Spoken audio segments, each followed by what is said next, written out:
guys, and welcome to episode 26 of the Weekly Wrestling Podcast, hashtag Total Knockout. I am Steve Jones 213, the producer and the self-proclaimed brains behind the operation, i.e. the one that gets all the blame. Up next to me is the resident Geek King. He is the Lord of DC, the Master of Marvel, and, well, the caretaker of Raymond. He is none other than John the Geek King Adamson. How are you doing? I'm slowly getting into a Bane-esque voice there. Yeah. I don't know why. I don't know why. But I usually just show you I think it's because I've got the sniffles. But you got the sniffles. I've got the sniffles. The pair of you have got something wrong with you. So you Whoa, so you want man up. Whoa, hang on. What do you mean the pair of us? Oh! Hi, Djismie. Hi. How was your holiday? It was wonderful. Did you do a lot of promoting? Of course I did. Good. Boss. Yes. Do you want to tell him? No, You don't. tell him, boss. Tell him. No, Boss, you got to tell him. I've got a better idea. I've got a good idea. So, Djismie, you like promoting the Total Knockout World Tour. How would you feel about doing it next week as well? That sounds wonderful. I'm up for doing it again. Awesome. Where are you sending us? Norway. Norway, Ooh, yes. Nice and cool. Norway. We'll send you to Norway. Nice and cool. Exactly. No. We haven't got in the budget for Norway. Okay. Can't afford Norway. We can't afford Africa. No, I thought it We was. sadly die in Africa. The heat would kiss. Poof. Can we send him to Greenland? No. Greencroft? No. Well, he'd die there, but for very different reasons. What about Scotland? You can surely afford to send to Scotland. I don't know. We'll think of something. Okay. But anyway. How about the valleys? Ooh. Stanley. The valleys. Send him to the valleys. Team Valley. The valleys of Stanley. Okay. Yeah, we'll send you to the valleys. Hey. Stanley. Exactly. But anyway, ladies and gentlemen, it is the one, the only, it is the, what tagline? We'll just go with the first The one. guardian of the hashtag. Ooh. That is good. But for That's us fucking to good, even, Yes. I am. Don't worry, I'm back. And I do know the other member of the Dude Busters. Hashtag Caelan Croft. I had this out of him on Twitter. I know, but I'm back. So you've got to show me up. Correcting all, So all the mistakes. we are 2 minutes 43 seconds in, and you had to show me up. No, I just remember. You had to show me up. No, I did it for That's the Zealand. He's the ambassador of the hashtags, the guardian of Twitter. The He Prince is of Pricks. Hashtag, I'm back. the dictator of the silent D, Eric Von Djismie. Another return. Another return, yes. More returns of Christopher Daniels. Damn right. Yeah, but Djismie might actually get a world title. But anyway. Hashtag one day. One day. But yes, he is back from the promoting hashtag Total Knockout in Ibiza, which for all your people listening in Ibiza, awesome. You're making me look black, dude. No, that's dance music. That's a beat. But anyway. That's all you fucking hear in Ibiza. But anyway, we are here to discuss the major storylines that have occurred over the past week's SmackDown and Raw. We're going to be looking at some of the wrestling news. Djismie is back with Djismie Stats, and of course Dan's got the You Get a Bitch! And then we'll be doing a fan corner, shameless plug, then we all go home and have a nice soup. So, I got the sniffles. You're making me soup. Hashtag I'm pasta. making the burgers. Woohoo! My homemade burgers. Woohoo! I'm going to make my little brother's soup because my little brother is ill, unfortunately. Yeah, me funk's ill, and it ain't cool. Everybody's ill. But you know what? No, I'm not. I just get. You're the man up. Oh yeah, I just said I've got the sniffles. I haven't bitched about it. I Anyway. go to work in like 2 hours. I'm fine. Exactly. So anyway, let's Showing off with your work. Here we go again. Anyway, let us move right on Sorry, into hashtag work. the first segment of the week. Ladies and gentlemen, Dan, what did you call this segment? WWE Recap!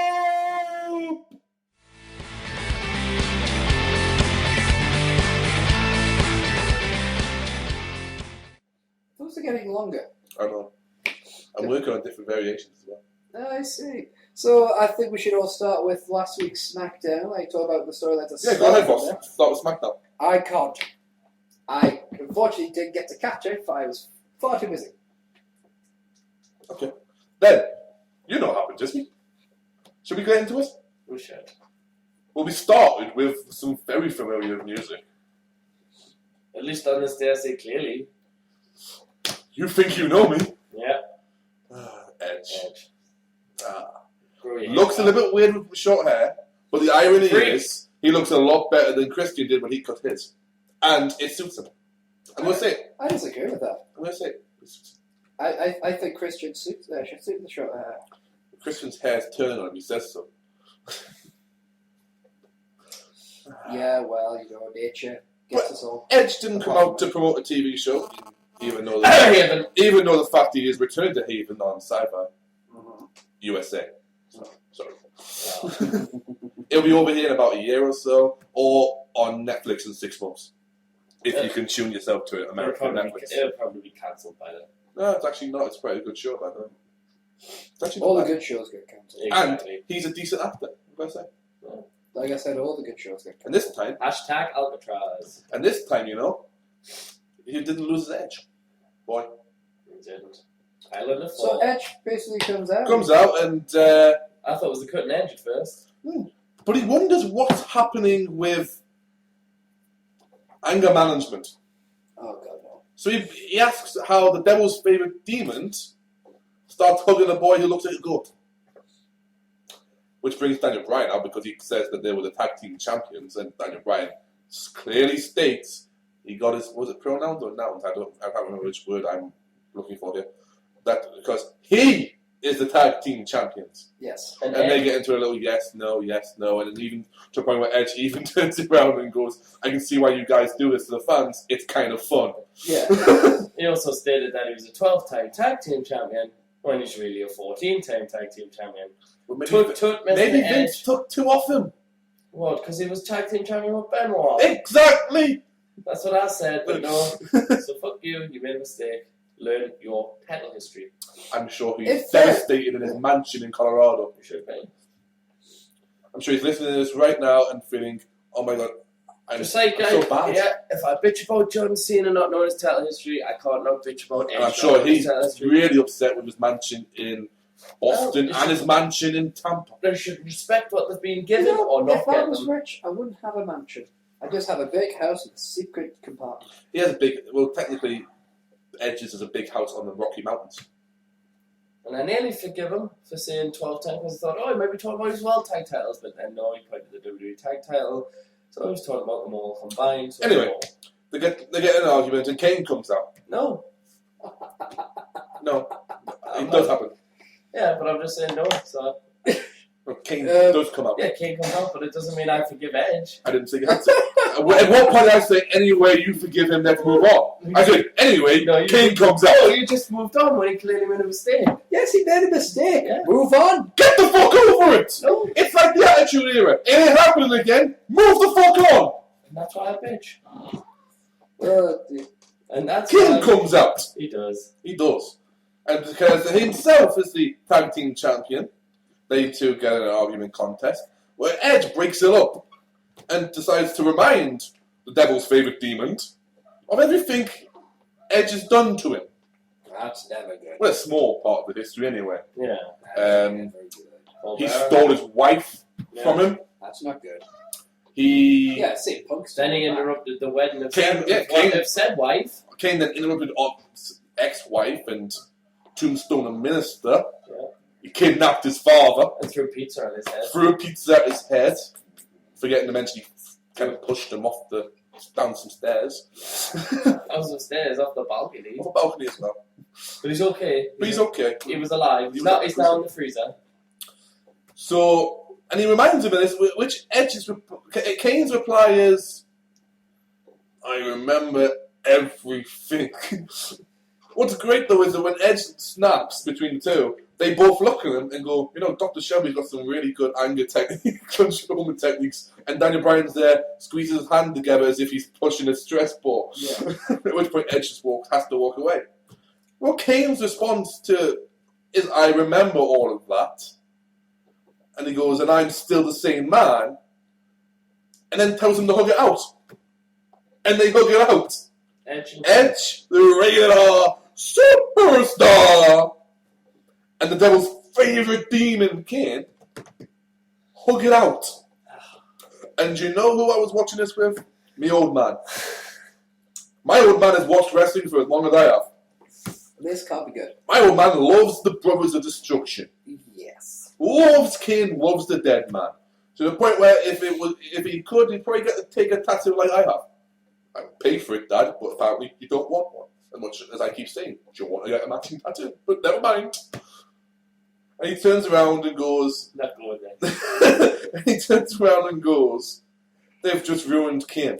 Oh. And I went, what do you mean they've ruined Kane? Because I'm giggling away. Yeah. He goes, Kane's the devil's favourite demon. If the Undertaker doesn't come back and slap some tears to him to bring him back to the dark side, they've ruined him. I went, what do you mean they've ruined him? He goes, the devil's favourite demon does not hug people. Yeah, but what they've got to understand... No! He does not hug people. Yes, but... He does not hug people. The guy was a dentist. This is the response I'm getting off my dad when I'm trying to argue your fact. Yeah. I open my... He doesn't hug people. Sure, we were 12 cans in by this point. And we were having a good time because it was about 1 o'clock in the morning. But, you know, fuck it. Good times. Does not hug people. But then, there's a momentary pause where Daniel Bryan, I would perceive it as jealousy. Yourself, Djismie? yeah. Because he starts it was screaming. getting all attitude era. I don't think it was that. I just think he doesn't like someone else hugging Kane. And he started screaming, no! No! No! At which point Edge and Kane break the hug. Not completely, but they break the hug. And Edge goes, Daniel. And nods his head over. Come here. And they bow to a group hug. Oh. Where all you hear is, hallelujah, hallelujah, hallelujah. Damien Sandow comes out and starts prattling on about something, begging my indulgence for something, grammar words, vocabulary words, whatever. I didn't listen to a lot he said. Grammar words, vocabulary, I don't get it. He's spoken sentences, long-winded, trying to make me feel dumb. At which point Kane said he'll face him, and then Daniel Bryan said he'll face him, and they argued about that point, and Edge got in the middle going, yes to Kane, no to Daniel Bryan, yes, no, yes, no. Let the fans choose. What we didn't see on our end was because it happened in the live crowd and on WWE.com the next day. It wasn't shown on WWE.com live stream because SmackDown's not live. How dare you? Next was that Booker T comes on and says that he's going to have Kane face him. So then to have a match and whatnot. And ends up Daniel Bryan jumps on the rope going, as Kane has a choke slam going, I am the tag team champions! I am the tag team champions! And that runs through its course. Kane gets pinned, gets hit with the finisher actually, which is quite impressive. Yes. Which I still don't know what he's calling it. It's some Latin word. JBL said it the other week. It's a Latin phrase. It's a Latin word. The Sandow cutter. I still call it the Regal Cutter, double-armed Regal Cutter. And it leads to Kane in the back running after, trying to find Daniel Bryan. He finds Dr. Shelby. He's screaming at Dr. Shelby. He tells Dr. Shelby if he doesn't, because Daniel Bryan ran off with his tag team title, if he doesn't return it, he's going to pull his little goat beard off his goat face, strand by strand. At which point, which he's done before, apparently. As me old man liked, was more like Kane. Didn't like the next part because Daniel Bryan, for some reason, pops out of a crate that Dr. Shelby's standing behind, going, I do not have a goat face. He was clearly hiding from Kane. Yes, but the thing was, of all the he just right behind Dr. Shelby, pops out and goes, I do not have a goat face. Yeah, and then jumps down he was probably talking to Dr. Shelby, heard Kane coming and jumping. It makes perfect sense. But this leads to an argument that the guy just sit there and shook his head at. At which point the response was, half a can he had at this point. Yeah. That was down after this segment and goes, get me another one, I'm going to need it if this keeps up. Dude, the other thing that would have made, for me, that segment even more hilarious if the rest of the Spirit squad jumped out and ran away. Still no. What was great was this segment was turning around. It wasn't finished yet. Including Ziggler. Yeah. We're free! Ziggler's going, I just come in the party. That's what that is. Ziggler running out in Spirit squad uniform, then Ziggler, seeing as it's not live, Ziggler walking on going, that guy looks familiar. That's a good-looking cheerleader. For a guy. But whatever, you know. What am I doing? But anyway, You're going into mind booking now. but anyway, Continuity. the Bryan versus Kane segment's not over. Certainly not. Because he goes, I don't have a go face. Do two, do not, do two, do not, do two, do not, do not. Big red freak, go face. So you get this argument. Yes. Dr. Shelby interrupts them by screaming. and goes, that's Vicky Ray, that's an impression of Vicky, that. And goes into a statement where it's essentially him going, now Kane, would you feel better if Daniel had a match tonight?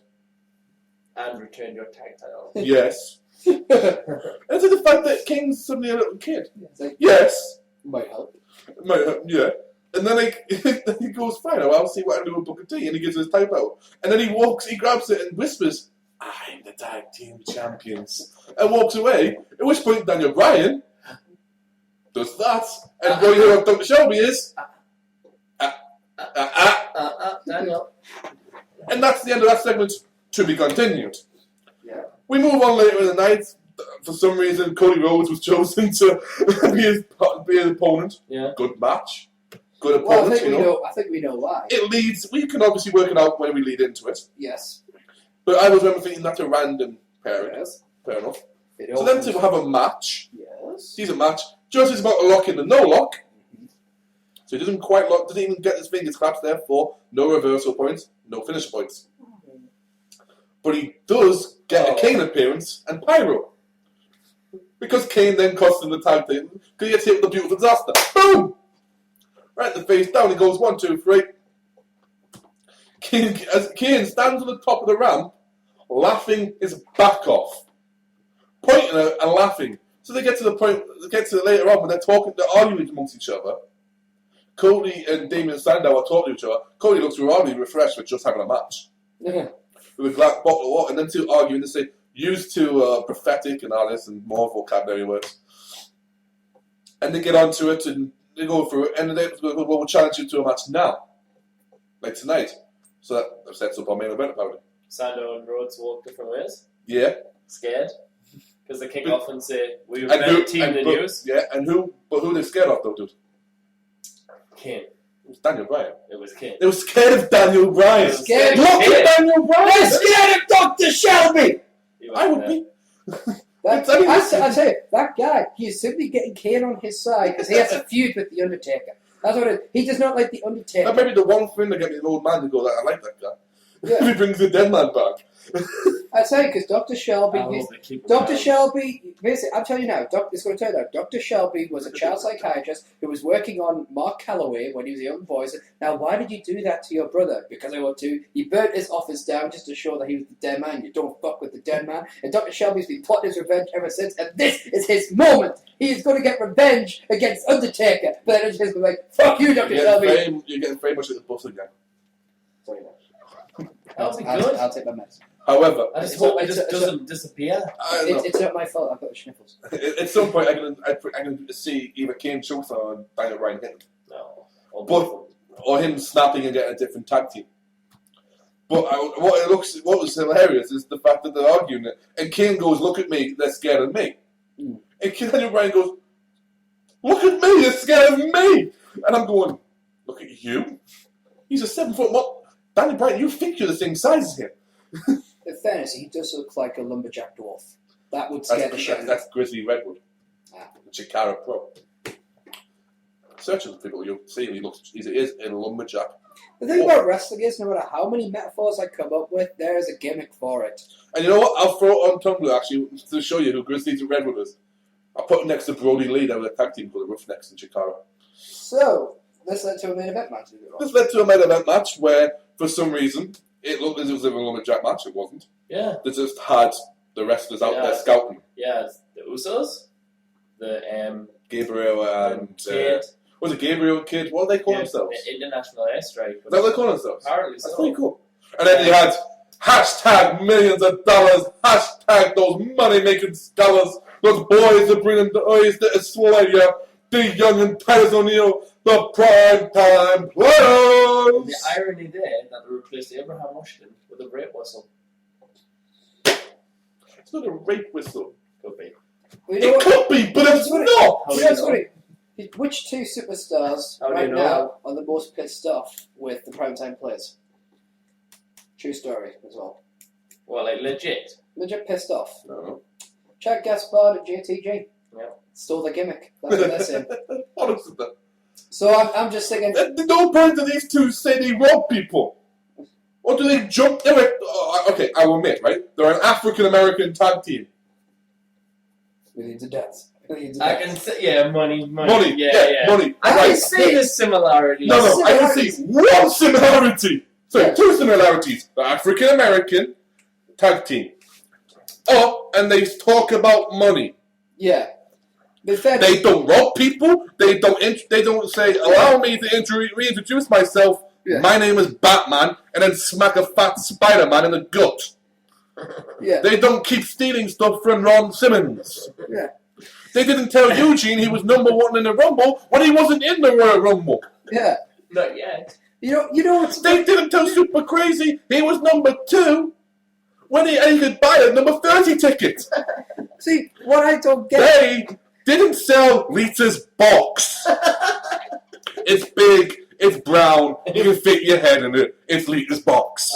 And more importantly, I ain't never heard D Young or Titus O'Neil go, yo, yo, yo, yo, yo. No, but What's hood? the Oh, and by the way, neither one of them ever had a tag team that involved a skank.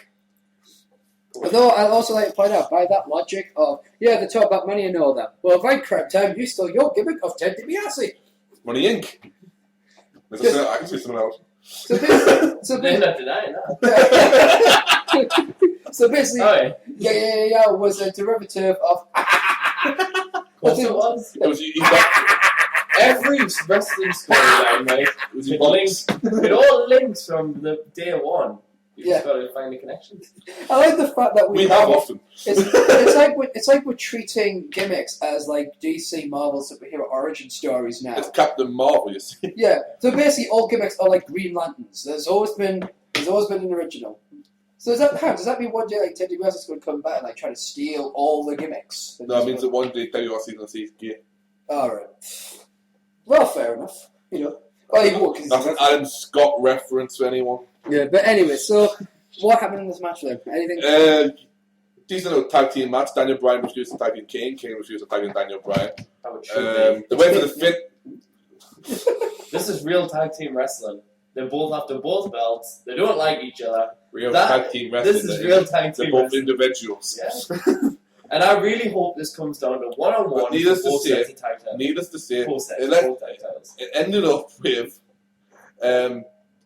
Cody Rhodes grabbing a chair and smacking Kane in the back.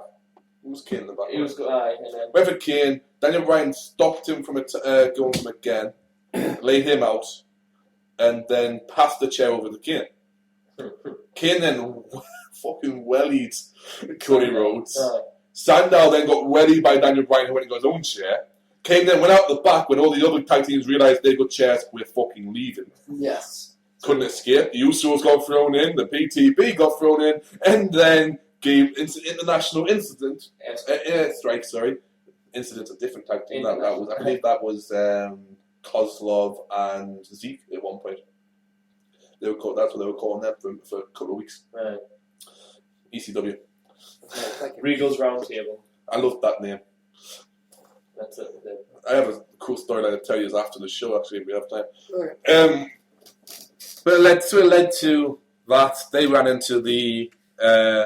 They got thrown in, and Kane and Daniel Bryan went to fucking town on them with chairs. Then they left. Daniel Bryan passed Kane the title. Yeah. And they both stood there with chairs and titles, and that was the end of SmackDown. They're the new chairman. So basically they went to Raw. No. There's some more news that I would like to talk about SmackDown. No, because we're doing storylines. Right. We'll So we come back to continue. Oh, right. So we're going back to Raw. Well, Yeah. So we're going to continue. We go back to SmackDown storylines. Right, so So- basically, on Raw, Dr. Shelby had one last therapeutic treatment. So they're sitting in a diner, Yeah. and these Daniel Bryan said, Dr. Shelby says, Yeah. they're sitting opposite each other, and says, right, we're doing a simple role play exercise, And in comes the moment where I lost my shit. I am sitting there, rolling around on the floor, convulsing with so much laughter, I'm pretty certain, my soul is about to depart from my mortal coil. When Kane comes in... I don't know what you mean. Well, I don't... That was Gerald. The thing is, Kane comes in wearing... Yeah. Like, Kane You're never fucking happy, are you? Kane walks in with... Don't watch the show, then. With a opinion, right? And with a Gerald name tag on it. It says, this is stupid. Now, Kane, remember your character. So basically, there's a sketch between where Kane basically, Dave Ryder asks what the special is and all that jazz, or whatever that is. Yeah. And Gerald, who looks a bit like Kane. A little bit. Just a little bit. Yeah. Goes on to explain how, unfortunately, the previous cook isn't available as he took him, broke his entire bones and made him into a soup. And everyone's like, oh my God. No. Took him by his goat face, Yes. ripped off his goat beard, and deep fried it, and served it on every piece of food today. At which point you see an old woman, excellent shot by the way of the old one, nice touch, going, pushing the food away. They should have showed that bit though with the diner. They should have showed him attacks some random guy. But the doctor... Shake your head, I don't know. Shake your head off, fucking, what, I'm allowed to? Yeah. No, but Dr. Shelby's like, no, he's only Because kidding. why do you need to see it? Because somebody's No. head in the fry? Yes, but here's the thing. Some things are better as a visual stimulant, some things are not. Some things are better at the imagination. Yeah, but you could have had the bit even if you didn't see it. You could have You seen don't it even need to see somewhere that. else. Some things It are was like better it was like when Sean kicked the little girl. You didn't see it, but you saw the Yeah, side but if of you it, put something in the fryer, they're dead. I don't know if you noticed this, but if you put something in the Plus, fryer, I believe they're it was. dead. I don't believe it was supposed to be a real story. Yeah. But it should have been. Because what's the chances that the chef is also going to be a goat face? I mean, But that's what I'm saying. There should be more murder. I'll defend There that. should be more murder in wrestling. Or whatever. Don't you think we've had enough murder in wrestling in about the last 5 years? Particularly in 07. I'm talking storyline. Yeah, but you didn't. But that's not what you say. People hear more murder in wrestling. Only one name's going to come to fucking mind. There should be more limos blown up. Not necessarily about that. Who killed Mr. McMahon? Best storyline there could have been. Well, no, because the problem is Mr. McMahon is still alive, and it's unlike... See, when it's TV, you can go, fair enough. But wrestling, I always think, if you're going to do wrestling as soap opera, for me, you've got two options. You either go full out and say, right, none of this is real on any level whatsoever, stop your shoot shit, stop all this trying to link with reality bullshit, and just go balls to the wall. Which is why certain wrestling companies do that, and they do it. Like in Japan, definitely. In Japan, it's seen as a professional sport. Yeah. Well, Japan, they still write in the newspapers about it. Yeah, but there are some companies a lot in Japan that treat. Oh, go the opposite way. Yeah. Yeah, if you go the opposite way, they get it. You've got the two sides of the spectrum. Yeah. You can't. If you try to say You can't no, do that for an English audience, though. But if you try to say no, we want to do this, so it's based on reality. In fact, I'm trying to remember who said it. Someone from WCW, Jim Cornette said it once, but he was quoting somebody else. Yeah, he said, basically, when you're booking a show, it should be able to happen in reality. It should be able to happen in reality, make perfect sense. Oh, that's... and you should be able to go, yeah, this would happen because these guys are crazy bastards. Cowboy Eric Watts' theory. Yeah. And I don't agree with Watts on a lot of things. But that I agree with. Sticking someone's head in the fryer till they're dead, not quite much, because the first thing that would happen is Kane would be carted off. You know what I mean? He'd be arrested and would never see him again. But on the same hand, I did enjoy Shawn Michaels kicking the little girl in the face. Because he wouldn't have been carted off, of course. Yeah, exactly. That's the point. You know what I mean? It's kind of like... That's why he's saying. That's what he's saying. But that's why it's good hard to blur them lines between reality and... Yeah, but there are certain things you get away with. Kicking the girl in the face, you go, all right, funny, whatever. Kane, actually showing Kane killing someone. But that's not my argument. It's not my argument that it shouldn't happen or it's not to be happened or whatever, right? Right. My argument is simply that sometimes a visual stimulant is there. Sometimes it's good. Sean's had this little girl abusing him the whole time, so you've seen the girl, and then he gets kicked in the face, and you didn't feel bad because it was like, well, yeah, she deserves it, the spoiled little bitch. Yeah. But then when it comes to the Kane story, I felt as if it was more of a thing of he was telling a story, and the seriousness he said it with was better than seeing it. It's also the idea of obviously, and also we know it didn't actually happen. Yeah. He's just tried to. Yeah, and Daniel's face afterwards of, is he joking? And Sarah, when Daniel's face still looking of horror, but then Dr. Shelby turning around going, he's kidding everyone. Kane, you're kidding, right? Because I don't know what you mean. I'm Gerald. Yeah, that was one of my favourite lines. Now, obviously, we keep coming. This is the thing we keep coming back to. It was fucking hilarious. Basically, one of the next steps was so you got Dr. Shelby sitting next to Daniel Bryan. No, the next step was, I believe, them two by themselves. But no, because didn't them two talking on their own come after? Yeah, because it came after Was that that the last one you got? Yeah, because what happened enough. was Dr. Shelby sat next to Daniel Bryan, and Kane and Daniel Bryan sit opposite each other, and Witch comes over and brings Daniel Bryan some meatballs, which, by the way, I was just like looking at the meatballs, and I was thinking to myself, I could really go for some meatballs. God damn. I'm glad I'm not the only person. Yeah. And Kane had a salad, which, by the way, I looked at that salad and I was like, I wouldn't mind that salad as well. I did not think that. Yeah. So I came to the conclusion that I was hungry and I made myself a sandwich. So I paused it. And I came back and watched this segment, and by God, I wish I hadn't brought food. It's fucking hilarious. Because, basically, Shelby says, well, I want you to help understand each other, so I want you to take a bite of each other's food. So Kane smells the salad and immediately is like, what the fuck is this? I like the way Kane did it, though. Kane was like an animal going. Yeah. Similar to how I do. Yeah. So Daniel Bryan, well, he's always a vegan, but we're going to quickly explain this. Daniel Bryan isn't a vegan by idealistic choice. He was a vegan for health reasons, but now he turns out that he has a soya-based allergy. So he's had to change his diet again. So Try to go back to eating meat. all the vegans, he's been getting a ton of abuse, from vegans, how the fuck your diet. It's kind of He had to do it. Doctors advised him if he didn't, he would be seriously ill. So it's like, dude, who gives a shit what other people are eating as long as it's not a human and as long as it's eating you? Hashtag disagree. I know. But the fact is, he takes. So he's eating meat again. he's got to. Yeah. Doctors said if he doesn't, he'll be seriously ill. Could not be vegetarian. No. This is the thing. This is Come on, no, come on, bring it out. What? You've got something there. I haven't. You have. You just built up a face on you. You want to say something, but you're not gonna. And it's not like you. I'm just saying, if someone said change my diet, I'd rather be ill. But that's because you're a fucking moron. No, no. You won't go to doctors because of your feet. I won't. Your feet are fucked. They have been for the last 2 years. Right. And you refuse to go to doctors because, I quote, I don't want to be a hassle. I don't. It's your that's what they're there for. I didn't even want to go with my bad heart. Your concussion. I was like this.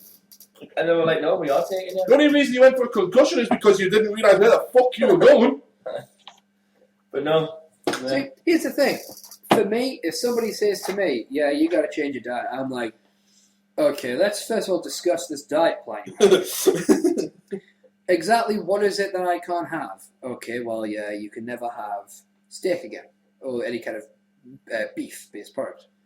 And what happens if I, have this? Well, your stomach will explode. And by explode, I don't mean a colourful metaphor for the shit. I mean your stomach will explode inside you like a bomb. If you imagine Nagasaki. Inside. Kendo Nagasaki. Yeah, inside, yes. Kendo, that's exactly what I'm talking about. Yes. The old world sport wrestler. Yes, that's exactly what I'm talking about, Dan. What else can I be talking about? I said Hiroshima, I might have understood you. Yes. Yeah, because Hiroshima is the only place it ever happened to. It's the only name people could be asked to remember. Nagasaki, I'm saying the first name Kendo comes to mind, that's all. Or Hiroshima. This is what happens when you bring the real world to marks. Like true marks. Wait, I remember true I'm marks. sorry, what? There's a real world, Djismie? Oh, that's what the Miz was on! It was shit, that. Never watched it. It was shit. It was a bunch of fucking... It was basically Jersey Shore and Geordie Shore and the Valleys. Right? All these shitty little shows. They're a myth. Before They found idiots. Has anybody noticed that when I talk in the show, we end up going miles off where we were at? Yeah. And it's not me doing it. Geordie Shore Season 4 coming to a TV near you. Watch. Valley's is currently on TV. Don't watch it. I might have to look. It was on the start of last week. I might have to. I know I saw it and I was like, Should be on the Anytime Plus. Oh, the Welsh. They're all from fucking Cardiff. They're all from the Valleys and get put in Cardiff City. You don't see the adverts during Raw. Aye. Bits and pieces. Just make food. But you should all tune in and watch. So they took a bite of this meatball. Which looked very suspiciously like tofu. I thought it looked like meat to be so like maybe. It was an undercooked meatball. Yeah, it wasn't browned. Sealed off. I might tweet him. It wasn't just that. Tweet what? That you disagree with his health. His health reasons aren't a good enough reason. Ask him if it was a real meatball. He was interviewed by. He was on the podcast/radio show. That's where I found this out. But anyway, another reason to dislike Daniel Bryan. Yes. He gets ill, so you're gonna be discriminating. Yeah, because one of the only things you like about him is he's a vegan. And I'm not even making that chill up, folks. You're not? Yeah. It was one of the few things he could respect about him. And it was the only. And now Dan can't say, "Ha! He's one better than you," because now he's two worse than me. Now he's just like me. He's another Dan you don't like who's got a beard. Yeah, I like you better. Well, now that. I didn't work for Ring of Honor. Thank God. I don't hate everybody from Ring of Honor. Just majority of them. Just the majority of them. No, that is a misconception of mine. Sorry, you don't hate everyone from Ring of Honor. Oh. Just everyone but AJ and Christopher Daniels. I like Austin Aries. Because he's a vegetarian. No, because he paid his dues. Anyway, I like Jay Lethal. What happened when he ate this meatball? He was sick. All over Jock the Shelby's lap. Jock the Shelby. Jock the... Yeah, the Jock will show you now. He was sick. And Kane burped like he just... Check, please. And Kane had his salad and he burped like he just drank a bottle of... Mountain Dew. Pink lemonade Lucozade. Hashtag. Wow. Yeah. A random fuck of that. Damn right it is. Not like a kind of Powerade. No. Lucozade. Pink. Hashtag pink. Just like John Cena. Hashtag pink. Yeah. But we came back to this as well. There was another segment. The greatest segment. Where Kane's got about 4 steaks. And a huge fucking knife. And I could have gone for some steak at that point. Like this. And Daniel Bryan's eating the salad or some shit. I didn't really pay attention to his food. I was just too busy on the steaks. But he described what happened on SmackDown and the feeling he got. Well, he said it was like, you hit the first guy, it was, ow! And he hit the other guy, it was, ow! And it was, please don't! Ow! No! Stop! Don't! Ow! And Daniel Bryan joined in going, no! Ow! No! No! To the point where they stopped and they went, it was good, it was fun. And then... Apologies. It's okay. I apologise to the fans. Well, you haven't apologized. And I apologise to you two after that bullshit. What bullshit?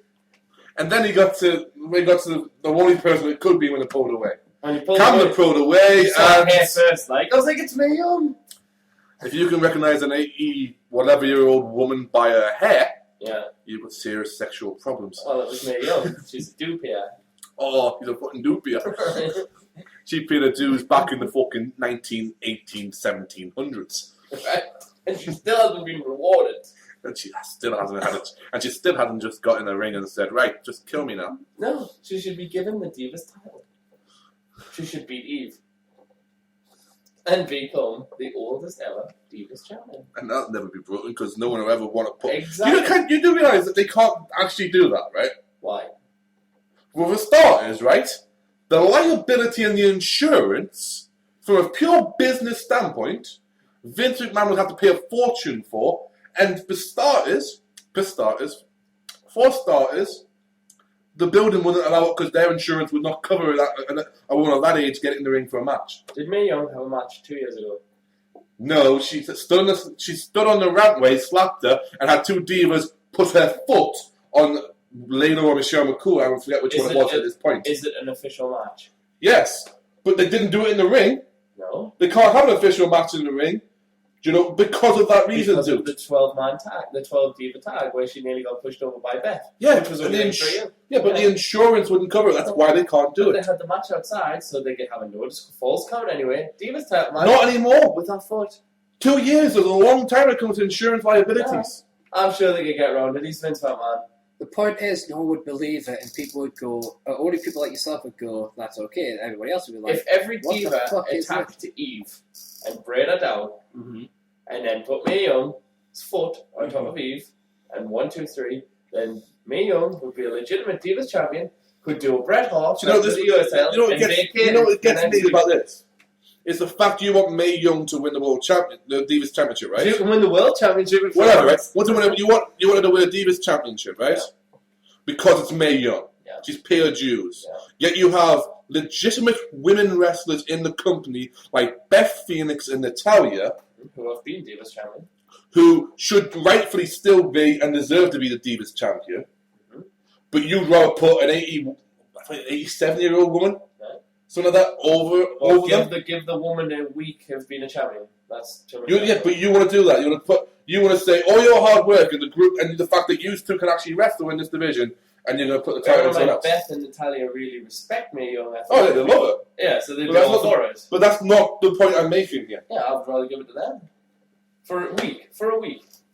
Where she could be Divas champion. Not for an hour. Huh? Not for 5 fucking minutes. Why? Because it's not right. No, not right is the current state of the WWE where we push nobodies. You've been in the company 6 months. Yes, Antonio Cesaro, you can be our US champion. Wow. That's not a slap in the face to everyone who's been there years before. What's your argument for Khalil?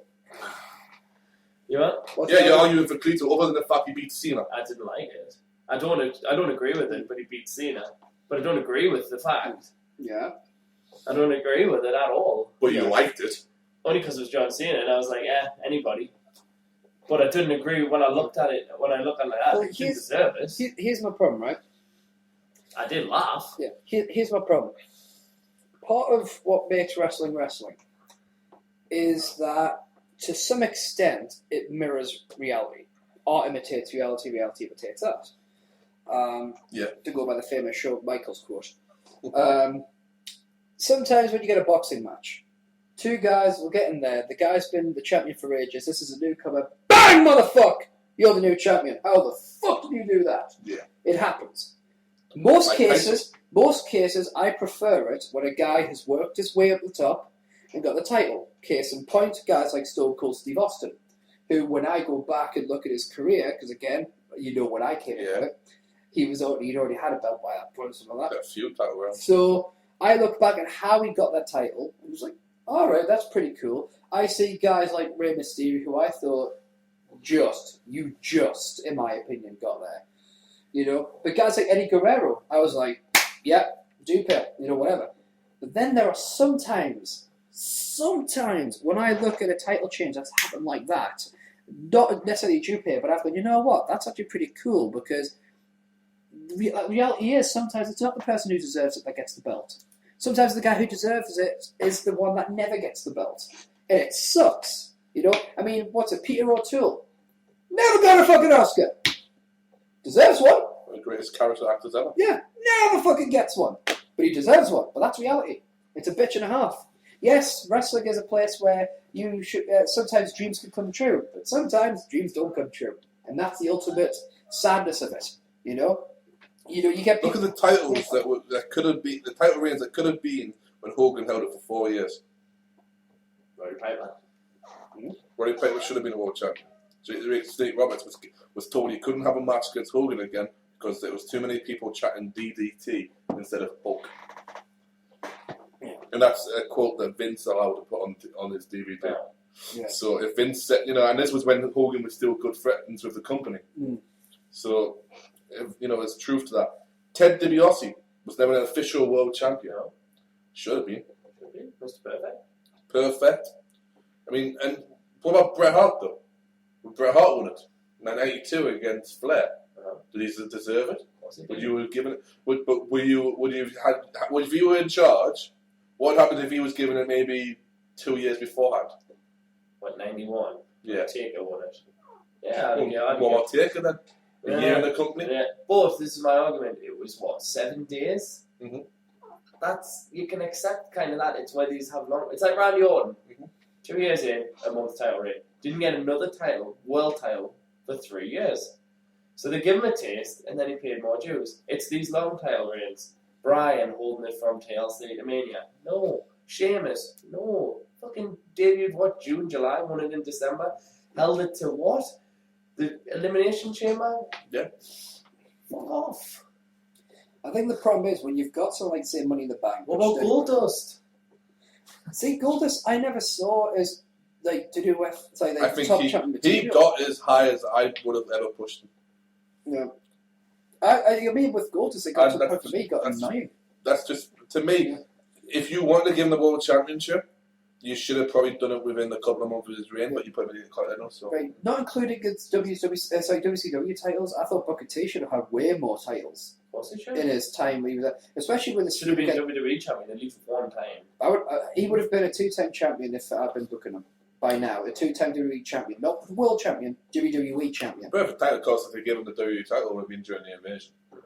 Exactly, that would have been a fucking coup and a half. Booker T becomes the WWE champion. No one would have seen that. Instead, what did they do? They brought Austin over. Well, basically, it was the Rock Austin show again. Well, we can get into that at a later date with that one. So essentially, yeah, we're running along. We've went well on one segment. But so Daniel Bryan, Kane, they have a segment. It's a callback to Harry Met Sally, and during the time, Mae Young turns around and goes, "I'll have what they're having." Yeah. We then cut later on to the show where we're getting the Raw Active Twitter contest of name the tag team. Was it hashtag Team Friendship? Yay. Hashtag Team Hell No? Or hashtag Team... I don't know. Was it, I don't know, Burn in Hell? Or... No, it was... Figure it out? No. I have no idea. I can't remember this one either. I know it was Team Friendship and Team... They were the two that people voted for. Yeah. A lot of people on my Twitter feed voted for Team Friendship. A lot of people on Tumblr were sitting going, how is there any other options? I voted for Team Hell No, and I was happy that I got one right for change. Yeah. And yes, I say I got one right. Yeah, this shit in voted on. But I was happy that, and then after that, out of nowhere, Cody Rhodes hits the beautiful disaster kick. Yeah. And about a minute later, because he's late to get into the ring, because you even see Daniel Bryan flinch, Damien Sandow hits him, and hits the, whatever he's called, what we call it, the Sandow cutter. Yeah. Call it that until we get an official name. Or we can work out what the official name means. Hits that, and then they introduce themselves as the Rhodes Scholars, which I'm happy for a new tag team. I'm happy Damien Sandow's been giving something. And you'll be happy that he's paying more dues, I'm guessing. Yeah. Paying more dues, you like what I did there? Yeah. Okay.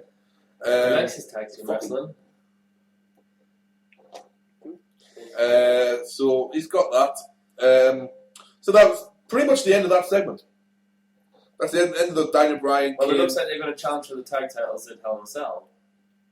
Yeah, I would assume so. Cody. It's a bit of a kick in the face to the other tag teams again, but still good. It's been built up well, though. Yeah. So let's move on to something you wanted to talk about SmackDown. Yeah. Brodus Clay. Our big Brodus in the Encore. Versus Jinder Mahal. Well, this was interesting. No, Heath, sorry. And I was just like, not again, Heath. Yeah, that's what I thought. Feed him to Clay. Do you know how I already done? I already wrote down 16 points to Brodus Clay. So I'd already gone, yeah, that's that. We'll have the match. Well, we go into the match. Yeah. Went for the big splat, or what the funk, or whatever they're calling it these days. Yeah. And out of nowhere, the chosen one, Drew McIntyre. And chosen one, yeah. And Jinder Mahal. Attack Brodus Clay.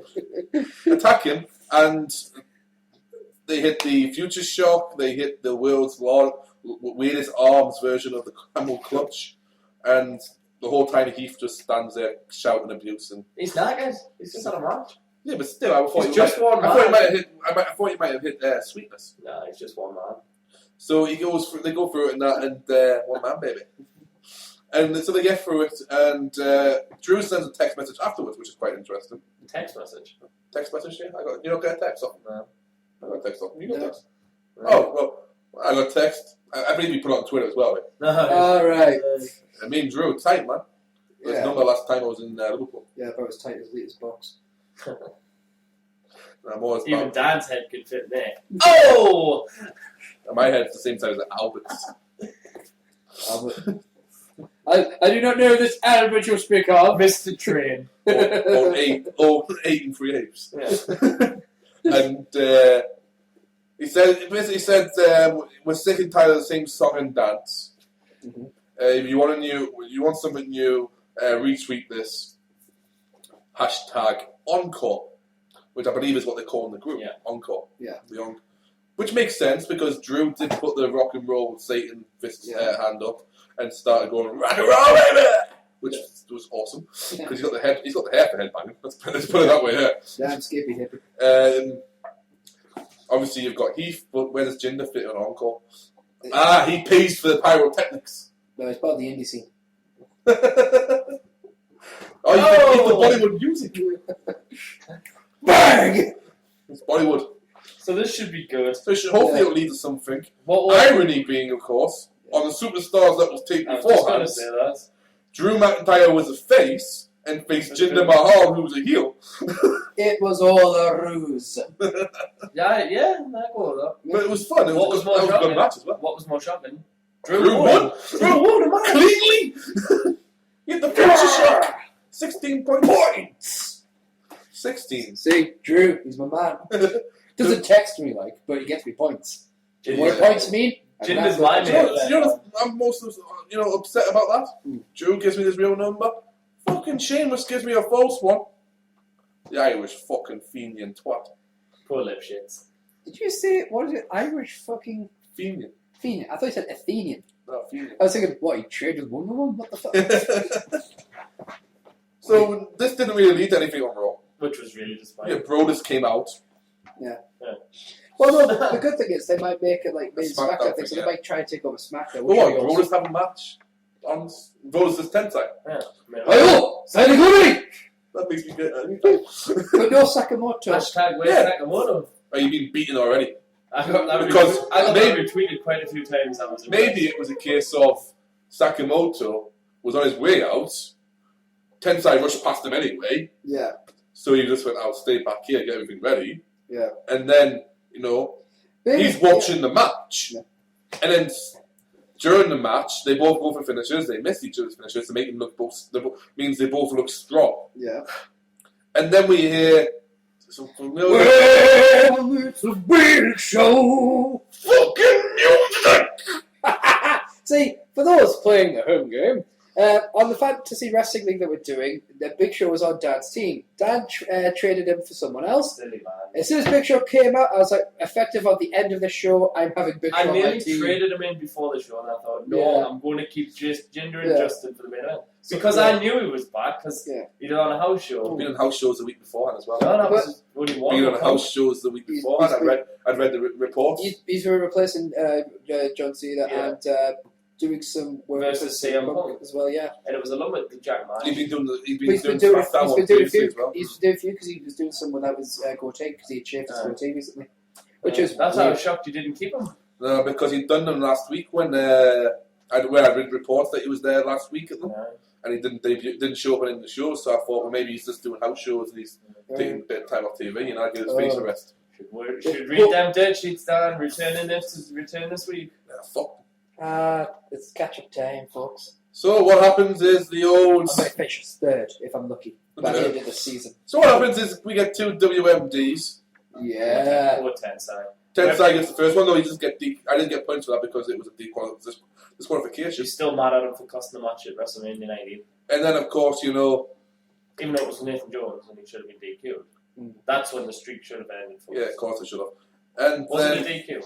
Should have been DQ. Was he his tag team partner? No. Yeah. It was officially. He wasn't originally, but it was changed to a handicap match. The referee used his referee's leniency, and therefore therefore he didn't DQ. Lenience in my arse. It should have been DQ. Therefore, the streak still was made intact, and therefore it's now 29-0. 29-0. Yeah, because we all know he's going to win at WrestleMania. That's how secure I am. Of course. Until WrestleMania comes. Until WrestleMania comes, and I'll be happy with me fucking eyes. The question is, which reviews are going to get to, training for Undertaker first when WrestleMania season comes around? Next season. It's the next season. Yeah, I'm probably my fucking team to start off with. Something will happen. We'll see. Actually, 2 seasons away. We got the Royal Rumble building first, haven't we? But anyway. It needs to make sure knocking them both out, looking strong and ruins. And just ruins two strong men. So this will lead to a nothing push again. And then we'll move on to the next storyline really to talk about is the whole CM Punk AJ Paul Heyman segment. Yeah, we start raw with Punk sitting on a chair with the title with Heyman, the mouthpiece. The voice of the voiceless.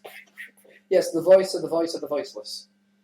And basically, this is a quick. It was an alright segment where basically. An alright segment. Well, hang on, let me explain, right? Basically, Heyman is bitching about the referee from the was it SmackDown or Raw? No, Raw. Last week's Raw main event, where the referee didn't notice CM Punk's foot on the rope, so he calls him out, and the referee Brian Maddox, I believe is his name, comes out. What's it? Brad Maddox, thank you. And he basically demands that he apologise. He demands that the referee apologise and then resign. Yeah. So the referee apologises, but he says, I'm not going to resign. And basically Punk gets really pissy at this. So AJ comes out, skipping down. As she does. And she basically tells Brad, right, okay, you can go now. And she tries to put Punk and Heyman in their place. She actually turns around, and I popped when she said this, just because I like it when she's a bit more like authority. She goes, Heyman, who the hell do you think you are? Me too. And I was just like, oh snap! You didn't just say that. I like when she's authoritative. Punk then decides to get personal. And then basically says, do you want me sharing our secrets about how intimate we were? I mean, the hundreds and thousands of text messages that aren't able to air on the USA network. Yeah. How about how I was the one to put that skip in your step? Yeah. At which point Heyman says, let me handle this. Or tell them why I'm the best in the world.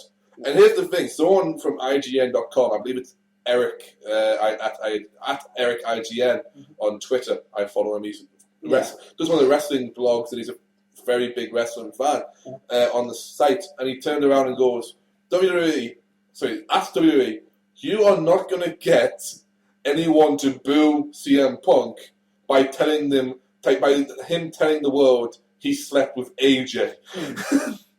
Well done, but it ain't going to work.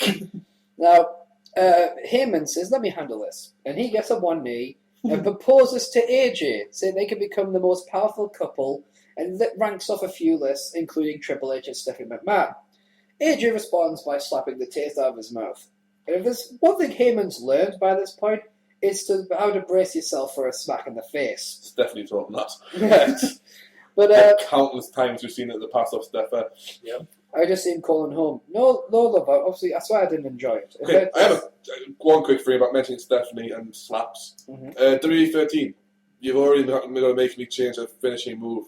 Why is Stephanie's the pedigree and not the woman's special slap? Enough said. But anyway, it's the only mistake I've seen so far. I would love it if Vince McMahon. Close did this year. I would love it if Vince. Apart from not adding half the attitude area in. I would love it if Vince McMahon's finisher, right? This first finisher was like the Vince McMahon stunner, and then the second one was just you're fired. It was you're fired, and the match ends. Ding ding ding. But you have to build up like 5 finishers to do it.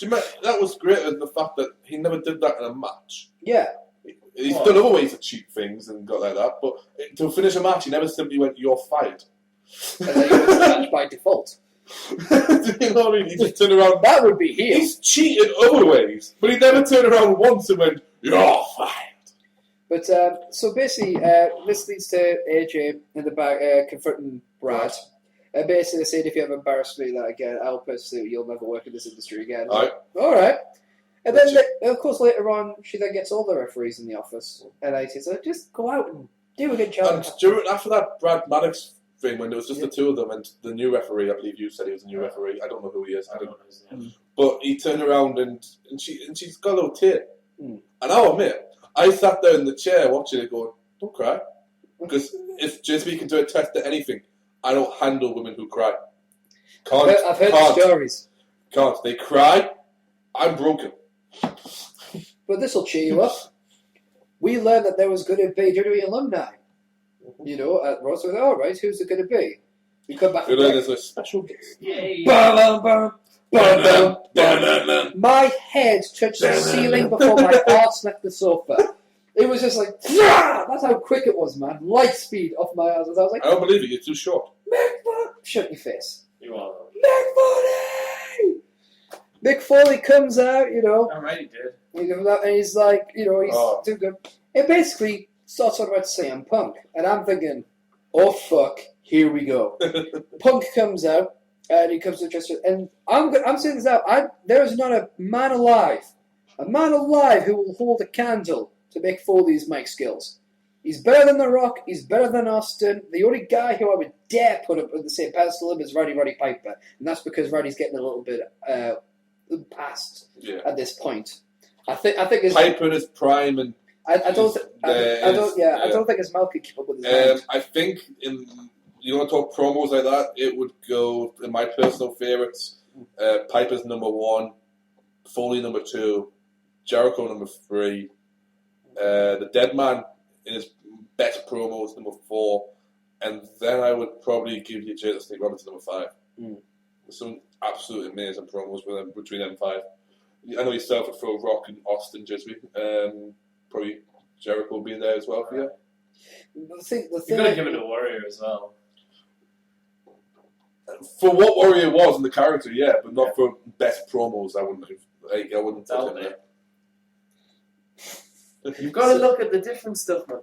No, I agree. But my thing about Foley is because if you need a storyline to look real, if you need people to care about a storyline, call Mick. He'll make you give two shits. And just the way... I mean, even this one here, right? Yeah. It was such an amazing promo between the two of them. Mm-hmm. It got you brought in. The only time I was kind of sad to do it with it a little bit, when a name was mentioned. Yeah. John Cena? Yeah. Because it was kind of like used to really building this up, and I'm looking forward to who are you going to put in there, Foley? Who are you going to put in there? John Cena! Oh, for fuck's sake. Yeah. And Punk said it blatantly, and I'm sitting there at the end of the show, and I think even you agreed with Punk at this point, when he turned around and goes, why do you get countless rematches? Yeah. Why do you get countless title shots? Yeah. There are hundreds of people, if not thousands of people in the world, and countless in the back, that A, think they deserve it, and B, are chomping it a bit for a title, a chance to show the talent to get a title shot. Yeah. But John Cena is the first in line, even when he's got a fucking danged up elbow. Yeah. I was just pissed off Foley didn't put himself in the match. Well, Foley recognises that. I know the both of you wanted to see that. You were intrigued. You at least were intrigued. I said I would have done. I would be very interested to see what they could do with that. And I know you just want to see Foley wrestle again. Yeah. For myself, though, I was sitting there going, I kind of don't want to see Foley in the Hell in a Cell. I don't want to see him against CM Punk because it was. And do not let that man anywhere near Hell in a Cell unless he's refereeing it. And it was a case of I was sitting there going. And I'm like, give him it, put them on the top, whatever. Flames, tacks, barbed wire. Yeah, that's because you have no compassion whatsoever. If he wants to do that, let him do it. But Mick Foley doesn't. Exactly. But he still wants to wrestle, though. Well, yeah. No, he said that he would like to have that one last match to help someone over, and he said right now it looks like The Miz. He retired 12 years ago and he's still wrestling. Yeah, The Miz versus... Yeah. I can see The Miz versus Foley at Mania. So you know when it kicks off about his retirement? I did. Well, here's the thing, because I don't want Mick to wrestle. When he went to say, I said, no, stop wrestling. Stop it. Okay, you're banged up enough. But he was like, no. No, he wrestled before that in WWE. What, you mean? Like, he retired in 2000. Yeah. Flair matches and that. And he's had matches after. He had the Highlanders. And I did kick off. But I don't... It doesn't matter to me if you retire and have the odd match, right? It's when you retire or giving a ceremony like Ric Flair got. Well, Foley, The respect. You could argue Foley. The respect they both got them, right? And then you turn around and say, I will never wrestle in that ring. And you always specify he's in that ring. Yeah, and that's the thing. That's a fair enough. You want to give it, but if you're going to retire and you're going to make it the biggest thing in the world at a WrestleMania, to me, it's a kick in the face. But that was personally, the point. To me. But that was the point. That was the point. That was the point. So the point was for me to feel sorry because I'd seen the end of and to get closure. And to me, right, that was the perfect way to bow out of a career, right? Was to lose at WrestleMania to Shawn Michaels in a great match that no one thought he could pull off again. But to have that great respect and to have that closure, and for myself to simply go, yes, Rick, now it's finally over. That's how we wanted to see you go out. One last great match. And you're telling me the whole point of that was so that he could turn around and kick me in the face. Because WWE didn't get what I wanted. But you're telling me that was the entire point, was for him to turn around and kick me in the face. No, it was to kick WWE in the face. But he didn't. I didn't say WWE, did I? No. I said kick me in the face. Well, as a fan, I felt as if I got kicked in the face. But you must understand why he did it. No. I think it's selfish, I think it's egotistical, and quite frankly, I thought nature's better in this, and I lost a ton of respect after it. Ultimately, he and to be honest, I gained a lot of respect for him because it was like, fuck you, Djismie, I'm going to wrestle. I'm going to wrestle Hogan. And at the moment, his last match is against Sting, which it should have been anyway. So if he retires now, then the WCW fans got what they wanted. If we're going to talk the retirement game, and this is a topic we brought up before, it was the first time I ever blew up on the show. Here's my opinion on the particular retirements. Not general, but we'll pick certain ones. We'll start with Shawn Michaels. Would I love to see Shawn Michaels wrestle again? As a wrestling fan, and I want to see a good match, yes. Do I ever hope it ever happens? No. Because I invested so much emotion into the actual retire. Because I was like, okay, you retired once, retired maybe twice, okay, you're done. Okay, you're done, right? Enjoy your family. He's very happy doing what he's doing. He enjoys the fact that he's not having to be in constant pain all the time. He's glad that he can spend more time with his family, but he's happy to come back and do the occasional bit for the storyline. The WrestleMania is fine. Getting attacked by someone, like Brock Lesnar, where he ends up getting his arm broken. Quotation marks. Yes, thank you. I'm okay for that. It's like Mick Foley coming back. For me, it's like, please don't get in a wrestling ring. Please don't get. There's only so much brutality you can see on one person, and not to feel this isn't fun anymore. I've kind of view it almost like at least from my point. That's my point of view, anyway. For me, it's almost like a fidelity thing, right? For me, it's almost like the same principle as fidelity, right? See, I'm very, very happy with my lot in life in terms of relationship. I've got a fiance who I love very much. Doesn't mean a part of me doesn't want to fuck Lita. You know what I mean? But just because the two quick, don't compromise. The two things. That's it. Here's the thing. No, bear with me, right? I'm very much single. Yeah. And it doesn't mean I don't want to fuck Lita. Yeah, but let me explain, right? I'm happy with my lot in life. So long. Yeah, I'm very happy with my lot in life, and I don't want to risk anything here. Right? I don't want to risk anything that exists within this. I do not want to harm what I've got because and that is true happiness for me. But denying that.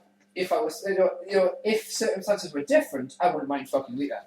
I'm not going to, though, because it would ruin everything. So, Mick Foley, I'm very happy you had this career, Mick. Very happy. It's all nice and good. I'm happy with a lot in life. You go wrestle now. You're fucked! You are well and truly fucked, and you may feel good for a couple of minutes after that. You're fucked, man! You are dead! Your body is destroyed! We have to move on with the show. It was in the Rumble. Everybody loved that. We have to move on with the show. I'm not going to make the end of the show anyways. It doesn't really matter. Djismie stats. Okay, that works for me. It's now time for Djismie stats. Roll the jingle.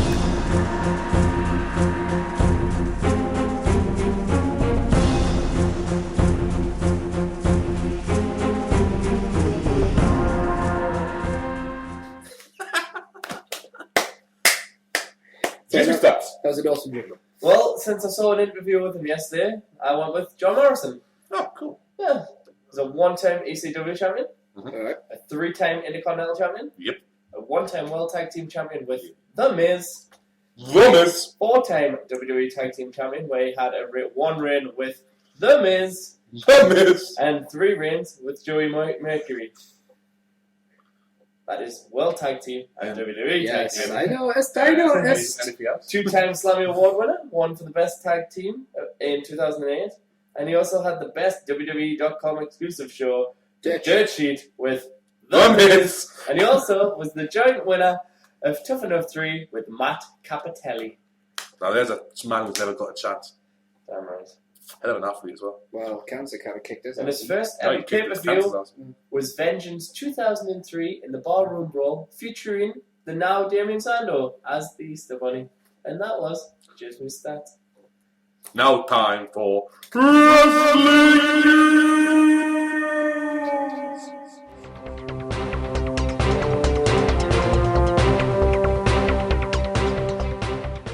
Wrestling. Storylines on there. That's pretty much Actually, yeah. All right, here we go. Zack Ryder said, "Blink and you miss it." Okay, tag team match got 8 points. Right, it looks likely. It looks likely that Brock Lesnar is going to be offered another contract with his current deal to expires after WrestleMania 29. Okay. It's been revealed that Brock vs Triple H SummerSlam match had the highest buy rate since 2008. Yeah, I figured as much. Brock Lesnar is a pay-per-view multi-million-dollar man. If he was headlining a UFC pay-per-view, it was each time it broke a record. Even I watched them. Yeah. Okay. In other action, as a reminder, WWE Universe members will now have to wait until Friday to get their weekly fix of Michael McGillicuddy, Alicia Fox, and Jinder Mahal. WWE.com has moved WWE Superstars back a day, effective immediately. So basically, matches Superstars is now on Fridays. It's okay. We get it on Sunday, so it doesn't matter. I swear to God, I am, as I said before the show, I'm starting to think that WWE is doing far too many shows. The main event coming next month. I know, it's pathetic. Okay, Scott Steiner has filed a countersuit in response to the lawsuit filed against him by TNA. TNA filed a suit against Steiner in June for breach of contract, saying that Steiner breached said contract when he made remarks against TNA, Hulk Hogan, and Eric Bischoff. Basically, it does. You're trying to sue Scott Steiner for something that he says. Yeah. Are you fucking stupid? We'll be here all day. Steiner's countersuit, filed on the 10th of this month, claims that TNA breached the contract by failing to provide a contractually obliged accounting of royalty payments, failing to provide statements of all merchandise and video royalties, and failed to pay all royalties due. So Steiner has requested compensation in a yet-to-be-determined amount. He also claims that he couldn't have breached contract because there was nothing in his original contract about speaking out against TNA. Here, bring it to you, Steiner, but most contracts, as a standard, tend to suggest don't speak ill of our company. Hashtag Satana Sports. Yes. Oh, yes, I remember. You want to go there, son, right? No, I'm just saying. You want to go there? You told me that story. Okay, Kelly has managed to piss off WWE, and I'm actually with Kelly on this one. Wow. Kelly did a photo shoot on Wednesday for Let It Fly Energy Shots, which also included Timberland, MMA fighters Gary Maynard and Ryan Bader. Great Maynard. Thank you. And Ryan Bader. Darth Bader, actually. And former American Idol contestant Erika Van Pelt. This is an outside deal, not set up through the WWE. Kelly's been trying to get more outside bookings and appeals on last month, so obviously WWE are pissed. Yep. Fuck them. You know, I'm like, yeah, I'm down for that. It's like, yeah, you go for it, because at the end of the day, it's not like she's wrestling for another company. She's just shoots. So other people are taking pretty pictures. Shut the fuck up and deal, man. Anyway. According to sources, independent promotions state that they stopped booking TNA talent over the course of summer, as they were informed they could no longer feature talent on iPay-per-views, DVDs, and the broadcast. Basically, what happened is Dixie Carter and other team of Infinite Wisdom has decided to no longer allow talent to appear on other people's in-their pay-per-views, DVDs, and all that jazz, which I think is really going to harm them. It's smart at the same time, though. It is, yeah, I get that as well. But I'm not sure if the benefits are going to outweigh the cost. So we'll see what happens here, but I haven't got a lot of faith. You're trying to improve your product by saying that they're exclusive and whatnot, so I can understand that. And also, one last bit of news, Raquel Diaz has been released. Although it appears, I haven't seen nothing confirmed yet. The daughter of Vicky and Eddie Guerrero. Still yet to see anything confirmed on that, but it does appear. Everybody's on Twitter about it. Yeah, and of course that makes it gospel. No, I think there has been a lot of talk about that on certain news sites. I'm giving it a week before, but yes, you absolutely right there. Well, that's reported.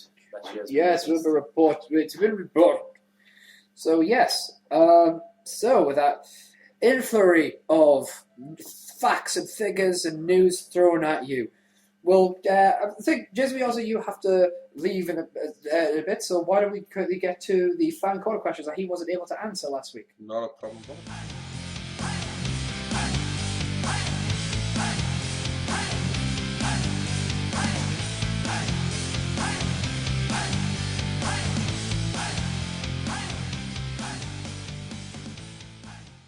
So basically, if you guys don't know, Djismie wasn't here last week because he was promoting the Hashtag Walkout World Tour, coming to you at some point. So we started off. We were given. Someone said, "Obviously, you guys are obviously strongly opinionated on what good booking is." So I thought I'd challenge all three of you. I was challenged to give how I would say Mr. 313 himself against Mick Foley. Yeah. So I said it'd be a bloody match at WrestleMania, whatnot. Yeah. Mr. Hashtag yourself. That's your name, Mr. Hashtag. Yeah, I know. I listen to the show, people. Versus Dolph Ziggler. Quick match, essentially, just to get it over with. Yeah. Mr. 313 was asked how you I'll against pay my dues. you against Punk. Sports entertainer. Yeah. Versus the wrestler. Yeah. And Mr. Geek versus Kane. Yeah. Where I just essentially had a really cool match. So your one was how would you book Mr. 313 in brackets Hashtag Boss against John Cena? So how would you against John Cena? Yeah, John Cena. Not Juan Cena. Not one. So how would you book Steve against John Cena? I'd have John Cena come out, do his bullshit, what he does, Marine, blah, blah, and just have Stewie, Mr. Jones, contradict him completely. Yeah. And just shoot him down like he does. Yeah. And then end it with a submission match. Oh, yes. I'll get a Caulfield Cross. And how would you book myself, Mr. Geek, brackets Hashtag King of Kings, against Honest to Randy. God. Hashtag King of Kings. Right there. Against who? Randy Orton. Well, I'd have you kick off about him being a oiled up little pansy boy from the past, blah, blah, blah. And you'd... No, it's his quarters. I've been quoted saying that. Just diss him about his, in his heel run. And I'd have the match. I'd probably diss him about, how he hanged around with some oiled up boys. And who used to oil him up and all that. Yeah. And I'd have him go for him, and he'd just RKO you out of nowhere. Yeah, I essentially said I'd get jobbed out in 4 seconds or something. RKO him. Hey! And turn heel. There's nothing you can say. Aye. And finally, a couple of weeks ago, we were asked about the troll. Fuck him. And Steve was asked how long does it take to put a show together. He gave us a good answer for that one. Yeah. But your one was, what in your personal opinion makes someone a mark? It was for all three of us. Like you said, I think I agree with you. There's different levels. Yeah. I think you should know your shit. You've got to know at least, Maybe what we should do. It's a little bit more than a casual Maybe- fan. It could go in a lot in depth. Maybe what we should do is try to compile a list of the several kinds of marks there are. It could be like a Pokédex, so we call it a Markedex. Markedex. We'll make the Markedex. We'll do it. We'll sell it. 150. Boom. That's right. Yes, I used it for that because it's an awesome idea. Hashtag I believe Markedex. there's one more segment. Yes, there is one more segment, ladies and gentlemen, for us to do, and we shall do it now. For it's known as... Who wants to do it? Who wants to announce it? Shall I announce it? The final segment of the show? You're doing your segment. I thought we were doing hashtag Fan Corner. We've just done it. What about this week's questions? We'll get to that. We're going to do a fan corner. We can do it now then. Fan corner. We got 3 questions this week. Yeah, all off Twitter. Remember, you want to, the address is at the end of the show for fan Come corner. on, people. So, we need more questions than this. You gotta ask. You gotta get. You gotta ask. You gotta get got. Yes. He has 2 questions. First of all, hashtag total markout. Hashtag fan corner. If you were given the power, what 3 or 4 main event matches would you book for next year's WrestleMania? For next year's WrestleMania. I believe we've had this similarly in the past. I said Brock Cena would be my main event. Triple threat For the WWE title. A streak match. I'd have him fighting. Jericho. World Heavyweight title match. God. No idea. Okay, well, your third main event then? I'd have Kane versus Triple H. That'd be cool, man. Okay, yeah, okay.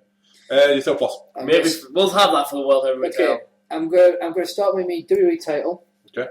It would be, assuming that I've got the talent that I've got now. Yeah. It would be for the WWE Championship. It would be CM Punk versus Kane. Okay. Kane going over, getting the WWE title at the WrestleMania match. Okay. And no, it wouldn't be the first match. The World Heavyweight Championship would probably be the first match. Yeah. I would make that probably 10 seconds. I'd probably make that one.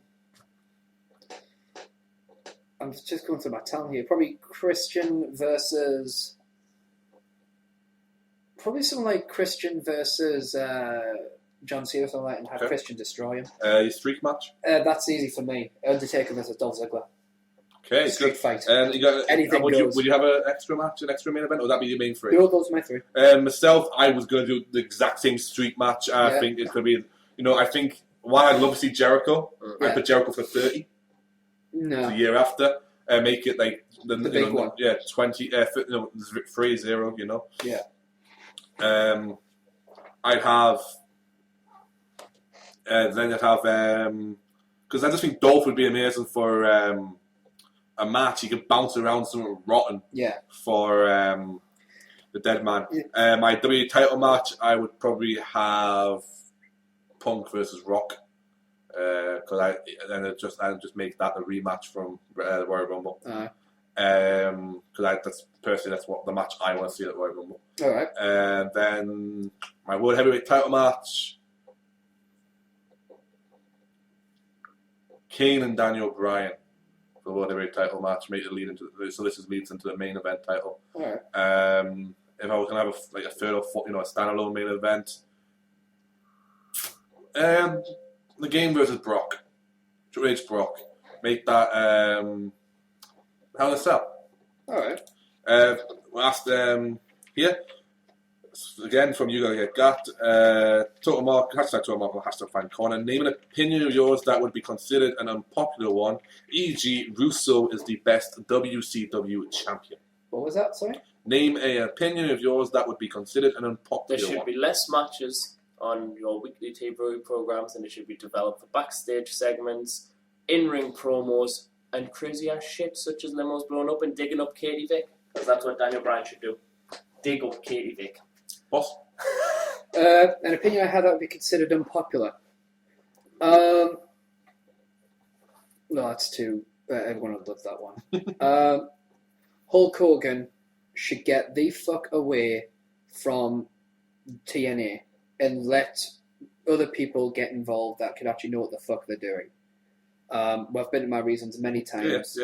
Yeah. So I'm just going to leave it there. And I'm not going to insult Dixie because Kai did a good enough job of that, and I...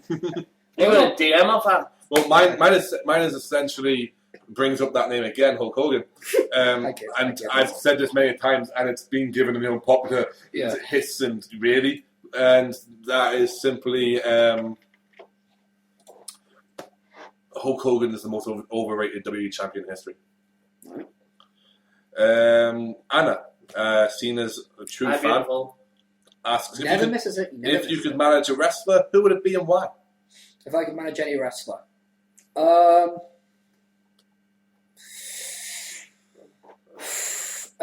For me, at this point, I'd probably say either Damien Sandow, cool, for the fact of, I could be the intellectual that he takes the piss out of. He's like, when he is intellectual, that I correct him.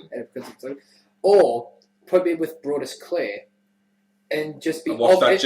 No, it'd be obvious that I don't. What's a jiggle bit? It'd be obvious that I don't like him and he doesn't like me, but he's like, "Come on, man, dance!" I'm like, "Fuck you, no dance!" And then it's like, this is the point where I turn on him by aligning myself with somebody like Damien Sandow. Yeah. And be like, "I am not a dancer." Well, we can say that, Steve. I am not your dancing monkey. Exactly. Djismie?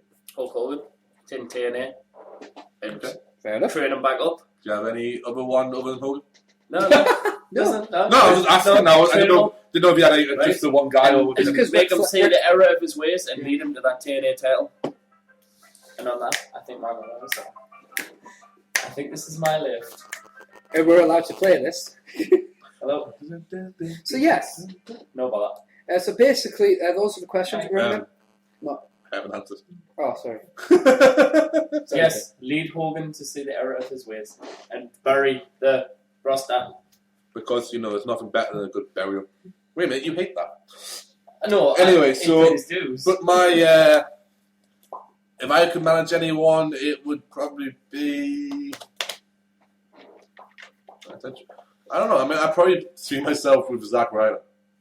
I could be like his, start off as his camera guy, for the show, someone to it, and be like, and very much similar to how I play it with you is, whatever you say, boss, okay, boss, what are we doing now, boss? Yeah.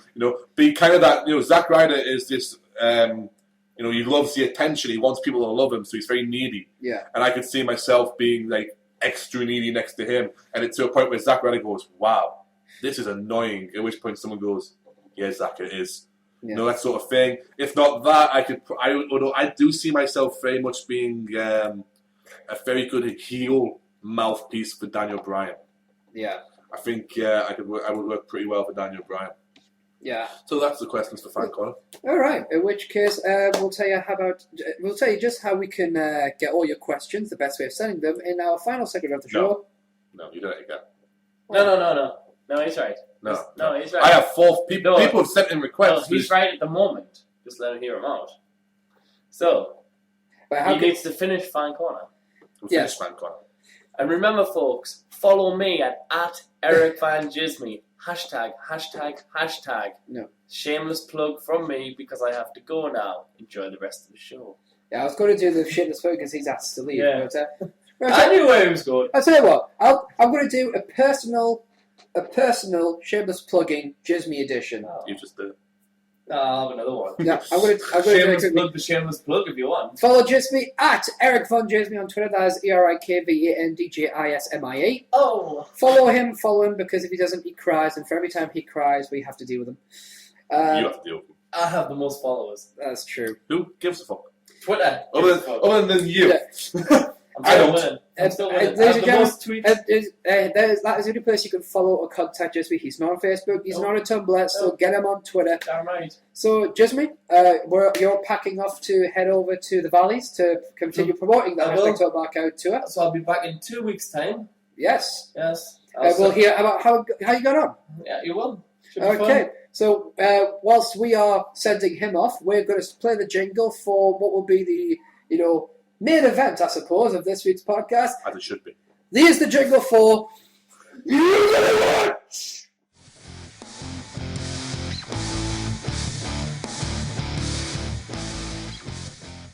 Well, that was a good jingle. I always like that jingle. And somehow I got biscuits in the time we were playing that jingle. It also made you out of breath. Shut up. I'm just excited. I'm panting over the biscuits. Yeah, you go watch. Real simple. Once again, we are fan-supported, fantastic in the choices we have this week. I asked you and actually fan interactive, unlike a certain wrestling show. And I asked you, please give me some, I said, please, Marks, give me some suggestions. You give me the stars, I'll give you the matches. And 2 of you answered. 4 people, 4 suggestions with 2 of you answered. Thank you very much to Stephen, and you gotta get got. You're gonna get got, even. You're gonna get got. So, the Dude Busters was sent in by Stephen, because we had a conversation last week about Caelan Croft and how I forgot him, because he's not important. Yeah, I said it. Yeah. So he goes, please, can you give me some Dude Busters for next week so you gotta watch? I went, yeah, sure, no problem. I'll even give you some FCW Dude Busters.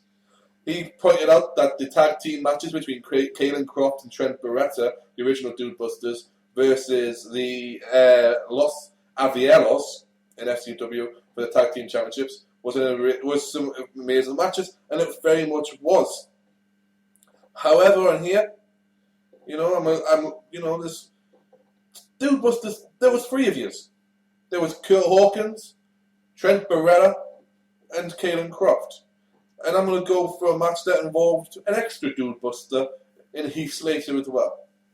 So on the 19th of the 11th, 2009 on FCW TV, you can probably find it on YouTube. You can find most of the FCWs on YouTube. Mm-hmm. It is a match between Heath Slater and the Dude Busters, the 3 of them, versus Alberto Banderas, Alberto Del Rio, Bo Rotunda, Bo Dallas from NXT, Bret DiBiase, the younger brother of Ted DiBiase, Mm-hmm. and Duke Rotunda. Duke Rotunda is Husky Harris, aka who's better known these days as Bray Wyatt. Bray Wyatt. I can't wait for that man to come back. It's a good little match. It's a fun match. It's a 4-way, and it shows off them all their skills. Sorry for the interference if there was any there. We're having technical difficulties. Yes. I sent it out. Like I say, I sent out the tweet. Come on, Marks, give me some people. And you're gonna sent me 3 names. The first of which was the Road Dogg, Jesse James. Now, Road Dogg has very much a storied career, but I was gonna go and I try to think of singles matches. And I say try because it's not exactly easy. Yeah. Road Dogg did have a very good, though, a hardcore title run. Mm-hmm. So I went to Raw is War, episode 295 on the 12th of the 1st, 1999, hardcore title match, the Road Dogg Jesse James versus Gangrel. Banging and banging indeed. There was this is just a tip what you get from the 90s and hardcore matches. Nothing spectacular, but very much a nice one to watch. The short little match, it won't take you long like your day to sit and watch it. And more importantly, it shows the DOWG at its very best. The second name on the list was Test. This is a Test. Andrew Martin, of course, has sadly passed away, but he still has a fabulous career to look back on. Test, to me, when I think Test, I think matches. I either think TNA to Invasion or Shane O'Mac. Now, I went with Shane O'Mac, and it's very much, it's a match that everyone's probably seen, but you're going to watch gives you the obscure and the necessary. This is a necessity when it comes to watching. Shane O'Mac versus Test, 1999, 22nd of August, SummerSlam. An out-of-body experience.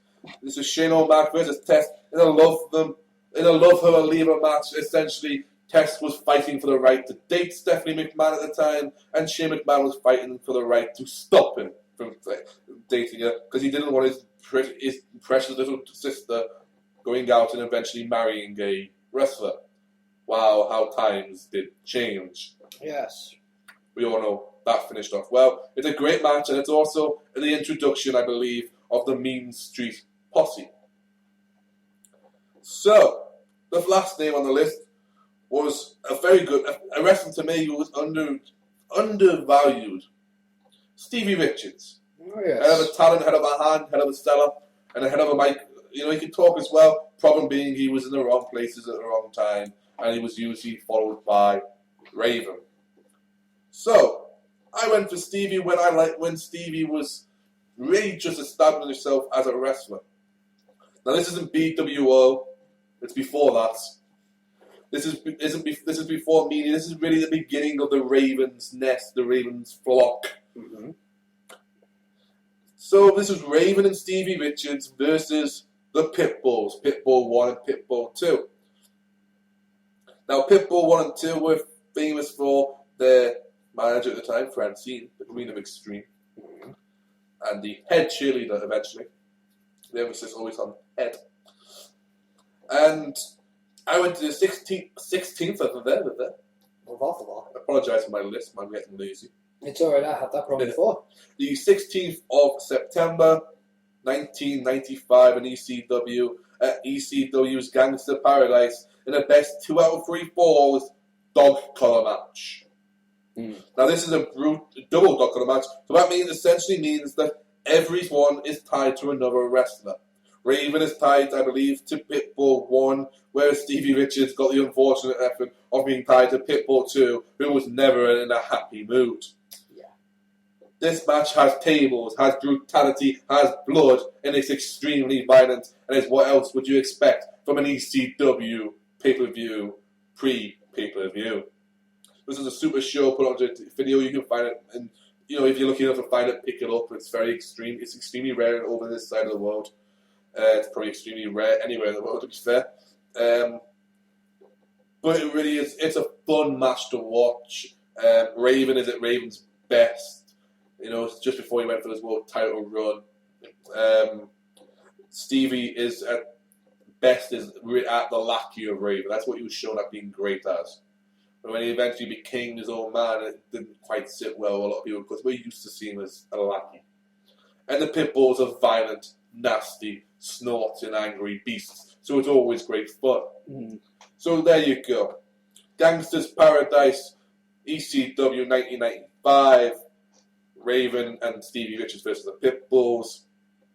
Raw 1999 for Gangrel versus the Road Dogg. SummerSlam 99 for Test versus Shane McMahon. And FCW TV for the Dude Busters and Heath Slater versus Antonio Banderas. Antonio Banderas. Mm-hmm. I'm just going to say it. Alberto Del Rio. Yes. Fuck him with his stupid name. Puss. Ricardo in tuxedo. Alberto Del Rio, Bo Rotunda, Duke Rotunda, and Brett DiBiase. So there you go, that's you've got to watch for this week. And remember, people, you give the superstars, and I'll give the matches. For I'm the Geek King, the maniacal Mark. Indeed. Now, it's off to the final spot of the show. It's the dark match for the fans. It's the after the cameras goes off event. It is none other than the hashtag shameless plug. Roll the jingle.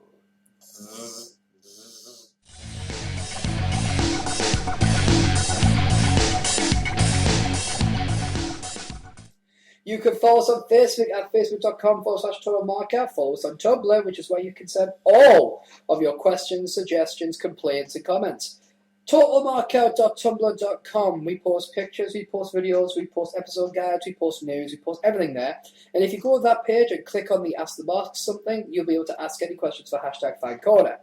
You can also follow us individually on Twitter at SteveJones313. That is SteveJones313. That's the number 3. You can follow Dan the Geek King Adamson here at Geek King. That is G33K_KNG. That is G3K_KNG. If you want. You can send hashtag Fan Corner questions to us directly by that way, or you can even send suggestions for the You Gotta Watch segment via Tumblr or to Dan personally via Twitter. I have breaking news. Yes. Barbershopwindow.com. A great t-shirt, safe for wrestling. Their logo in is finally wrestling t-shirts are cool again. Have a cool announcement here. This Monday we launch the official merchandise of the Big LG Real Gallows, aka Luke Gallows from the WWE. Well, there you go. Big news, get yourself on. You can also find Cliff Compton, aka Domino from the WWE. His merchandise exclusively there as well. And what's the name of the website? Barbershopwindow.com. Thank you for letting me eat my biscuit and say at the same time. It's alright, it just makes you sound like you got an accent. Anyway, our next episode number 27, comes to you next week on October 6th. It'll be without Djismie, because Djismie would be off promoting the World Tour. I can't believe he actually thinks we're doing a World Tour. How would he believe it so easily? And that was sent him to the valleys. Yeah. He must have heard us when we said, of Stanley. Yeah. Why do you think he keeps believing us? You're a believable guy, boss. I know. Because you keep telling me I'll find someone, and I know that's not true. But you will, Dan. And maybe you'll find You mean out. it? Do I mean it? For the sake of being honest, yes. For the sake of comedy, no! Wait a minute, I'm confused. And maybe we'll reveal the answer to all those questions on next week's episode of the Greatest Wrestling Podcast in the world. Well, no, after that one. Okay, yeah, and after that one. And that one, yeah. It's one of the best ones around. We're the greatest wrestling podcast on YouTube. Exactly, yeah, and on Blip. Yeah, because, you won't find the Art of Wrestling on YouTube, or the Rod Pod, No. or any other ones. Exactly. So, ladies and gentlemen, tune in next week for the next episode of Total Knockout!